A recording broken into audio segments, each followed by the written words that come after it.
In the year 2734, Earth finally received a message from the stars.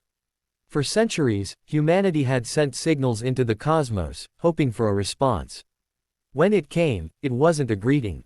It was a verdict. The Galactic Concord, a vast union of advanced alien civilizations, had deemed humanity unfit for ascension.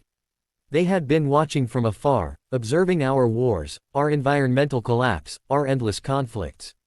In their eyes, humans were too violent, too emotional, too unpredictable. The message was short, cold, and final: your kind is denied entry. This will be our last communication. The galaxy had abandoned us. At first, the world fell into despair. People questioned everything. Religions fractured. Governments crumbled. A wave of apathy swept over the population. But amid the darkness, a different fire began to burn. A group called the Forgeborn rose from the ashes. Made up of scientists, ex-soldiers, rogue AI, and dreamers, they rejected the verdict. If the galaxy didn't want humanity, then humanity would carve its place into the stars by force. They watched our worst moments, the Forgeborn leader declared, but they never saw what we become when we're cornered. Within 20 years, Earth transformed into a fortress world. Old enemies united under one goal: survival and vengeance. Mars, once a barren colony, became a war factory. The moon was converted into a massive shipyard.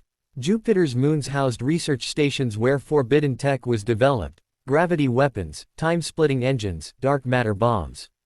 Then came the incident at the Corriban Gate, a hidden wormhole near Saturn that opened into the Orion sector of the Concord. Humanity sent a single ship through it, unarmed, broadcasting peace. It was vaporized within seconds. The Warpath ignited. Within weeks, swarms of human warships stormed through the gate. The galaxy had never seen anything like it. Human ships didn't follow standard tactics. They fought dirty, desperate, and with terrifying creativity. They used asteroid slingshots, stealth black holes, and living AI that evolved mid-battle. The first alien worlds to fall were the Varak colonies. The Varak, a silicon-based species with hive minds, had considered humans intellectually inferior. But they were unprepared for human unpredictability. Their main citadel was taken down when a group of human marines used a decoy surrender to sneak inside with antimatter charges. Word spread quickly. The Concord labeled humanity a type red threat. Entire fleets were mobilized to stop them. And yet, they couldn't predict us.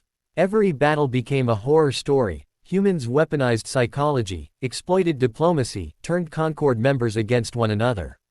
But the biggest twist came when the Yellary, a long-ignored Concord species, reached out to Earth. They were small, peaceful, and often bullied by the larger empires. Quietly, they had admired humans, our passion, our madness, our refusal to bow. In secret, they had preserved human culture for centuries, even before the official verdict. With their help, humanity found something buried deep within the Concord archives. A record of the Council's first contact with Earth thousands of years ago, erased from history. The truth: the Concord had interfered with early human development, pushing plagues, inciting wars, and suppressing progress, to keep us contained. They hadn't just abandoned us. They had shaped us. And we became monsters in response. Now the war wasn't just about pride. It was justice. Humanity didn't stop until they reached the Concord's capital, Dazon Prime. The battle was cataclysmic. 3 suns burned brighter than ever, pulled by human gravity engines. The Concord's strongest races united in a final stand, but it was too late. Earth's flag, black with a single crimson star, was planted in the council hall. In the end, humanity didn't ask for a seat at the table. We took the table, flipped it over, and rebuilt it in our image. The galaxy would never forget the day they judged us. Because from the ashes of rejection, we became legends.